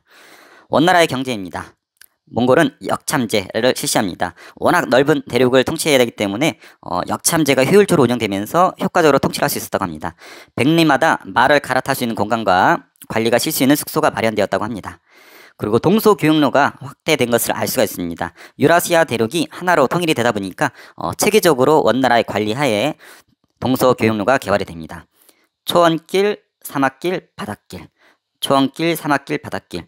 특히 요 사막길 같은 경우는 비단이 유통되었기 때문에 비단길로도 많이 알려져 있습니다. 실크로드라고도 하죠. 그래서 유라시아 대륙이 하나의 교역망으로 원나라 제국의 통치 아래 효율적으로 운영되었던 시기가 요 시기입니다. 이때는 원거리 여행도 활발해집니다. 마르코 폴로는 이탈리아 베네치아 출신인데 10년이 넘도록 아버지랑 삼촌을 따라서 원나라에 와서 쿠빌라이 칸과 함께 일을 하다가 나중에 서양에 돌아가서 동방견문록이라는 책을 쓴 걸로 유명합니다. 이븐 바투타는 이슬람 세력 사람입니다. 모로코 출신의 이븐 바투타가 역시 원나라까지 와서 여행기라는 것을 써서 기록을 남겨놨습니다. 이때는 외국 문물, 외국 종교들도 많이 들어왔었고 중국의 문물도 서양에 전파되는 등 활발하게 동서교류가 있었던 시기입니다. 요 시기 때는 방금 본 것처럼 동서교류가 이런 길들을 통해서 활발히 진행이 됐었고 목화 죄배가 확대됐는데 우리 한국사에서는 고려 말에 문익점이 목화씨를 들어온 걸로 우리 알려져 있죠. 그리고 상업이 발달하면서 지폐인 교초가 사용된 것이 큰 특징입니다. 이 교초는 원나라 말기에 남발되면서 경제적인 문락을 초래하게 되지요. 문화적으로는 서민 문화가 발달했는데 노래와 연극이 어우러진 잡극이 유행했다고 합니다. 그리고 개방적인 문화로서 다양한 종교랑 민족이 공존했었습니다.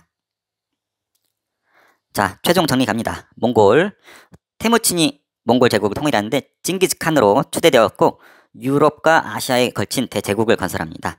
이것이 4개의 항구로 쪼개졌다가 쿠빌라이 칸은 원나라로 이름을 바꿉니다. 수도를 베이징으로 했고 몽골 제일주의를 통해서 한인과 남인은 차별하고 몽골인만 대우를 했었습니다. 이랬던 원나라는 교초의 난발이나 홍건적의 난 등으로 쇠퇴를 했고 경제적으로는 역참제도를 실시해서 광활한 영토를 효율적으로 통치했었습니다. 이때는 동서교역로가 개발이 되었었고 유라시아 대륙이 하나의 교역권으로 성장하게 되었습니다. 원거리 여행도 활발해서 마르코 폴로 등이 여행을 했었고 서역인 이븐 바투타도 활약을 했었습니다. 그리고 동서교류가 활발했었고 집회인 교초가 사용됐었고 서민 문화가 발달했었고 개방적인 문화가 특징인 나라가 몽골 제국이 되겠습니다. 자, 명나라입니다. 명나라는 한족 출신의 주원장이 난징에서 건국했습니다. 주원장이었던 이 홍무제는 황제권 강화를 위해 힘썼고 유교 질서 회복을 통해서 한족 문화를 복구시키고자 했던 사람입니다. 황제권 강화를 위해서 신하 중에서 넘버원이었었던 재상제를 폐지함으로써 황제의 권한을 강화시키고 싶어 했었고, 이갑제라는 걸 통해서 향촌 사회를 통치하고 싶어 했습니다. 이갑제라는 것은 마을 사람들을 110호, 호라는 것은 가구수를 말하는데 110호 중에 부유한 가정을 10호, 평범한 가정을 100호로 나누어서 이장호, 갑소로 나눠서 스스로 마을 사람들이 마을을 체크하고 치안을 담당하도록 했었던 이러한 체제를 이갑제라고 합니다. 이런 걸 통해서 토지가 어디 있는지 그리고 사람이 어디 있는지 체크를 해서 세금 징수에 용이하도록 했었습니다. 그리고 몽골족이 지배했었던 사회였기 때문에 유교 질서, 예를 들어서 유교를 반포한다든지 몽골 풍습을 금지하거나 이런 부분을 통해서 기존의 중국 한족의 문화를 복구시키고자 했었습니다. 전성기는 영락제였습니다. 영락제는 수도를 베이징으로 옮기고 자금성을 건설했고 영토 확장에도 꿈꿨지만 시험에는 이 정화의 해외 연정은 100% 나옵니다. 지도에 보는 것처럼 이 난징에서 출발을 해서 여기 모가디슈, 최근에 영화화되었죠. 보니까 동남아시아, 인도, 아라비아 반도, 아프리카까지 멀리까지 진출을 했는데 7차례에 걸쳐 진출을 했는데 이 결과랑 목적이 중요합니다. 목적은 중국 문화 확산의 목적이 있었고 명나라 중심의 조공 질서를 마련하고 해외 진출을 통해서 화교 진출이라는 결과까지 나왔습니다. 기린 가져온 것도 유명하죠. 여기서 이제 조공 질서라는 표현이 나오는데 조선을 예로 들면은 명나라 황제가 조선의 왕을 임명해줘요. 이걸 책봉이라고 하는데 이 책봉을 해주면은 조선의 왕은 예물을 갖다 바침으로써 충성을 맹세하게 되죠. 근데 이 예물을 갖다 바치는 부분은 우리가 굴욕이라고 생각할 수 있지만 황제가 그에 대한 반대급부로 또 다른 예물을 우리한테 줌으로써 무역을 하는 결과를 낳게 됩니다. 이러한 부분을 조공질서라고 합니다. 책봉 부분을 통해서 예물을 주고받는 이러한 조공질서 기억해두기 바랍니다. 명나라가 쇠퇴하게 되는 계기는 북로남해라고 해가지고 몽골과 이 외구의 침입으로 어려움을 겪게 되고 임진왜란 때 조선을 도와준 부분이 타격이 있었습니다. 그리고 이자성의 난 때에 명나라는 몰락하게 되고 청나라가 들어서게 됩니다. 청나라는 여진족의 나라인데 이 누라치라는 사람이 만주족이라고도 해요. 이 만주족을 통합을 해서 후금이라는 나라를 세웁니다. 우리 금나라는 이미 배웠는데 디후자 써서 후금이라는 나라를 건국하는데 이 후금을 청나라로 바꾼 사람이 홍타이지 태종이라고도 합니다. 이 태종은 우리 한국사에서도 나오는데 조선을 쳐들어와서 병자호란을 일으킨 걸로 유명하죠. 병자호란 때 남한산성에 갇힌 인조가 삼전도의 굴욕을 겪었다는 부분 영화 남한산성을 통해서도 많이 알려졌습니다. 그 다음에 강희제, 옹정제, 걸륭제 이 3대에 걸쳐서 전성기가 지속이 됩니다. 오늘날 중국 영토 대부분이 이때 확보되었는데 티벳이나 타이완 등이 이때 중국으로 편입이 됐었다고 하죠. 자, 중국의 통치입니다. 청나라는 소수이고 다수의 한족을 지배하기 위해서 강경책과 회유책을 병행합니다. 강경책은 채찍을 휘두르듯이 강하게 통치했다라는 건데 만주족의 전통을 강요했습니다. 변발, 우리 앞쪽 머리는 남기고 뒤쪽만 기르도록 했었던 변발, 영화 황비용이 잘 나와 있죠. 또 호복, 이 호자가 오랑캐 호자인데 만주족을 오랑캐로 여기면서 호자를 불렀는데 그들의 복장을 강요를 했었어요. 그리고 한족이 세계의 중심이라는 중화 사상을 탄압했습니다. 여기 나와 있는 것처럼 중국은 자기들이 화라고 해서 중국 세계의 중심이라고 보았습니다. 그 나라 이름도 중자를 쓰죠. 가운데 중자. 그래서 옆에 동이, 남만, 서영, 북쪽 등 동서남북으로 오랑캐들에 둘러싸여져 있다라는 이런 오만한 생각이 있었는데 이것을 중화 사상이라고 하는데 청나라가 이런 것을 탄압했고 만주족을 비판하면은 역시 탄압을 했습니다. 그리고 청나라의 강력한 군사제, 팔기제를 유지를 했었고 회유책으로는 한족의 문화를 인정했어요. 그래서 그들의 과거제라든지 지배층이었었던 신사층의 특권을 유지해줬었고 한족 학자들 데려다가 대규모 편찬 사업을 펼쳐서 만들어진 것이 사고전서라는 게 있었습니다. 그리고 만주족, 몽골족은 자기들만 관직을 차지했잖아요. 생목인들과 함께. 근데 만주족들은 한족들도 같이 관리로 써줬어요. 이것을 만주족과 한족을 같이 썼다 만한병용이라고 합니다. 그래서 농민들의 부담도 경감시켜줬고요. 이런 식으로 채찍과 당근을 적절히 이용했던 나라가 청나라입니다. 자, 최종 정리 갑니다. 명나라는 주원장이 건국했습니다. 홍무제가 황제권 강화를 위해서 재상제를 폐지했고 이갑제를 통해서 향촌의 자치를 꿈꿨고 유교질서 회복을 통해서 한족 문화를 꿈꿨습니다. 영락제 때는 수도를 베이징으로 옮겼고 정화의 해외 원정은 시험에 잘 나온다고 얘기해줬습니다. 7차례 거쳐서 해외 진출했고 중국 문화가 확산되었고 조공질서가 마련되었고 화교 진출의 계기가 되었고 명나라가 쇠퇴한 것은 북로 남해의 화와 임진왜란 때 무리했던 부분 이자상의 반란 등으로 무너지게 됩니다. 청나라 후금을 누르하치가 건설했고 홍타이지가 청나라를 건설하게 되죠. 병자호란으로 우리는 2년이 있었고 3대에 걸쳐서 중국 최대 영토를 차지했었고 강경책과 회유책으로 통치했었습니다. 강경책으로 변발, 호복 등 만주족의 정통을 강요했었고 중화 사상을 탄압했고 만주족 비판을 금했습니다. 회유책으로는 과거제나 신사측 특권을 유지해주면서 한족의 문화를 인정해줬고 사고전서 편찬 등 대규모 편찬 사업을 했었고 만한 병영을 통해서 만주족과 한족을 같이 관리로 임명하는 부분이 있었습니다. 명청대에는 명나라 때 발달됐던 농업과 상공업이 그대로 이어서 발달이 됩니다. 특히 이때 외래 작물이 들어옵니다. 그래서 감자, 고구마 이렇게 구황 작물로 알려져 있는 이런 것들도 외국에서 들어오게 되고 여러 가지 산업들이 발달하게 됩니다. 대외 교육에서는 명나라 때는 해금 정책을 실시합니다. 그래서 바닷가에서 사사로이 해외 무역을 개인이 하지 못하도록 금지를 합니다. 물론 후기에는 완화를 시켰지만은 해금 정책을 실시했었고 청나라는 공행 무역이라고 해서 허가된 상인들만 해외 무역을 광저우에서 할 수 있었습니다. 그래서 광저우에는 외국 배들이 들어와서 무역을 할 수 있었는데 나중에 아편 전쟁이 광저우에서 터지게 된 것도 이러한 부분이 영향이 있습니다. 이때는 은이 많이 들어오게 됩니다. 은. 이때 유럽에 인기 있었던 상품이 차, 도자기, 비단 등인데 이런 것들이 미친 듯이 팔리게 됩니다. 그러면서 결제 대금으로 은이 쓰이게 되는데 이때 은이 많은 이유는 신대륙을 콜럼버스가 발견을 하면서 서양 세력이 신대륙을 통해서 수많은 은을 가져오게 됩니다. 그래서 이 은을 중국에 유통하게 되면서 이때 중국의 별명이 은의 블랙홀이다. 은을 빨아들이는 블랙홀이다 할 정도로 은이 대량으로 중국으로 다 빨려 들어갑니다. 이걸 통해서 중국은 은을 통해서 세금을 납부한 제도로 정비하게 되는데 명나라 때 일조편법, 청나라 때 지정은제 등이 은으로 납부한 공통점이 있습니다. 일조편법은 모든 세금을 이 두 가지로 통일해서 내는 거고 지정은제는 이거마저도 토지에만 세금을 부과하는 걸로 바뀐 부분입니다. 확실한 것은 은으로 납부했다는 것을 꼭 기억해 주기 바랍니다. 지배층은 신사층이었는데 유교적인 소양을 갖춘 지식인을 말합니다. 이들은 요역, 속된 말로 노가다도 면제되고 간단한 죄 같은 경우는 면제되는 특권이 있었고 마을을 통치하는 그런 영향력이 있었습니다.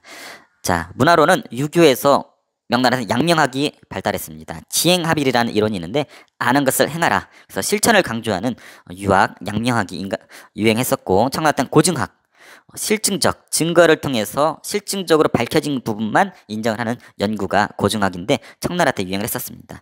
서민문화, 우리가 알고 있는 이런 서민 소설들도 이때 등장을 했었고 유행했었고 서양 문물이 이때 많이 들어오게 되는데 특히 이 마테오 리치라는 사람이 중요합니다. 이 사람은 중국의 세계관을 깨부시고 싶었나 봐요. 우리 앞서 중화 사상 기억나죠? 중국 중심의 세계관을 탈피시키고자 곤요 만국전도라는 세계제도를 그립니다. 보다시피 중국이 물론 크긴 하지만 기존의 중화 사상이 이었었던 중국 중심의 지도에서 실질적인 중국 지도가 그려지게 됩니다. 이걸 통해서 중국 사람들은 깜짝 놀랐다고 합니다. 그래서 중국이 세상의 중심은 꼭 아니구나. 중국이 세상의 모든 크기를 다 차지하는 건 아니구나 라는 생각을 하게 되고 천주시리를 전래했었습니다. 천주시리는 천주교 이론을 한자로 정리한 책입니다. 우리나라에도 영향을 끼쳤죠. 자, 최종 정리 들어갑니다. 명청 때에는 명나라 때 이래로 농업과 상업이 발달하게 되고 외래 작물이 이때 들어오게 됩니다. 대외 교육으로는 해금 정책과 공행 무역이 행해졌고 특히 청나라의 공행 무역은 허가받은 상인들만 광저우에서 무역을 했었다라는 거. 이때 은이 대량으로 들어오게 됩니다. 인기 있었던 중국의 물건을 팔고 은이 유입이 되는데 이때 명나라는 일조편법과 청나라는 지정은제로 세제를 개편했었습니다. 이 당시 때 지배층은 신사라고 하고 유교적 소양을 갖췄고 여러 특권이 있었고 유학은 명나라의 양명학, 명나라의 고증학이 유행했었고 양명학은 지행합일, 고증학은 실증적인 연구였었다라는 거. 서민문화가 이때 발달했었고 서양 문물이 전래된 대표적인 사례가 마테오 리치의 곤유 만국전도를 통해서 중국 중심의 세계관이 탈피되었다라는 거. 자, 일본의 무사정권입니다. 일본의 무사정권은 헤이안 시대 때부터 등장을 하는데 무사 세력이 독자적인 세력으로 성장을 하고 쇼군이라는 사람이 등장하게 됩니다. 장군을 쇼군이라고 부르는데 일본은 고유의 지도자 천황이 있었죠. 천황은 허수아비에 불과하고 이 쇼군이 실권을 잡습니다. 이 쇼군이 실권을 잡았는데 이 쇼군이 위치한 장소를 막부라고 부릅니다. 이 막부에 따라서 가마쿠라, 무로마치, 에도 막부 요 세 가지로 나눠지게 됩니다. 이 쇼군은 일본의 모든 지역을 통치할 수 없기 때문에 지방을 다이묘라는 사람들한테 귀족이라고 표현할 수 있는데 이 다이묘 귀족들한테 땅을 떨궈주게 됩니다. 이 다이묘들은 이 무사들을 고용해서 자기 땅, 이 지역을 통치를 하고 쇼군한테 충성을 맹세하게 되는 이러한 시스템, 이러한 봉건제, 일본의 봉건제를 막부 시스템이라고 합니다. 무사정권. 그래서 최초의 막부는 가마쿠라 막부고 몽골이 침입해온 걸로 유명합니다. 무로마치 막부가 있고 이 전국시대 100여 년 동안 무사들끼리 통일되지 못하고 다툼이 벌어지는데 이 시대를 전국시대라고 하고 이것을 통일한 것이 도요토미 히데요시입니다. 도요토미 히데요시는 우리 알다시피 우리 조선을 쳐들어와서 임진왜란을 일으켰고 나중에 사망을 하게 되죠. 이 도요토미 히데요시가 죽고 막부가 다시 세워진 것이 에도 막부인데, 도요토미 히데요시의 부하였었던 도쿠가와 이에야스가 막부를 다시 열게 됩니다. 그리고 조선에 다시 국교를 제기하면서 조선과 교류하게 되지요. 이 도쿠가와 이에야스는 특이한 봉건제를 실시하게 되는데요. 산킹코 타이제라는 걸 실시합니다. 이 그림인데, 지방의 이 다이묘들이 반란을 일으킬 수 있기 때문에 이 다이묘들과 그들의 가족들이 일정 부분 수도 에도에 와서 머물게 했었던 이러한 부분을 에도 막부 시절에 산킹코 타이제라고 합니다. 그래서 만약에 다이묘가 지방에서 반란을 일으키면은 에도에 와 있던 다이묘의 가족을 인질로 삼아서 반란을 진압할 수도 있겠죠. 이런 부분을 산킹코 타이제라고 합니다. 이때의 큰 특징은 상업이 발달하게 됩니다. 그래서 상인들이 성장하게 되는데, 이 상공업자들의 문화를 조닌 문화라고 합니다. 그들은 우키요에라고 하는 채색파나 이런 것들 있죠. 가부키라고 하는 공연, 이런 것들이 유행했었다고 합니다. 대무역으로는 조선시대 때 조선통신사를 통해서 선진 문화, 조선의 문화를 받아들였고, 그 당시 때 그림입니다. 외국가는 네덜란드하고 교육을 했었습니다. 그 전에 포르투갈과 교류했었지만 포르투갈이 천주교, 가톨릭을 자꾸 전파시키려고 해서 거부감이 있었기 때문에 천주교를 퍼뜨리지기로 않기로 약속한 네덜란드랑만 교류를 하게 되는데, 여기 나가사키에 여기 데이지마라고 하는 섬을 지어서 인공섬이에요. 여기를 통해서 네덜란드랑 교육을 하게 됩니다. 이때 네덜란드를 통해서 서양을 배우게 되는데, 네덜란드를 통한 서양을 배우는 이런 학문을 난학이라고 해서 이때 난학이라는 것이 발달하게 됩니다. 네덜란드를 한자로 난이라고 해요. 그래서 일본의 무사 정권은 에도 막부가 마지막에 미국한테 개항을 당하게 되면서 메이지 유신을 통해서 지금 같은 근대 일본으로 성장하게 되었지요. 자, 최종 정리 들어갑니다. 헤이안 시대 이래로 무사 정권이 들어서는데 까마쿠라 막부, 무로마치 막부, 에도 막부가 있고 중간에 전쟁을 치르는 전국시대가 있습니다. 가마쿠라 막부 최초이고, 전국시대 때는 도요토미 히데요시가 통일을 하고 임진왜란을 일으켰다가 사망하게 됩니다. 에도 막부가 중국의 마지막 막부인데, 도쿠가와 이에야스가 만들었고, 중앙집권적 봉건제인 산킹코 타이제도를 실시했었고, 상업이 발달하면서 쪼닌 문화가 발달했습니다. 그래서 우키요에나 가부키 등이 유행했었고, 대무역으로는 네덜란드인들과 함께 데지마를 통해서 난학이라는 것을 발달하게 되었습니다.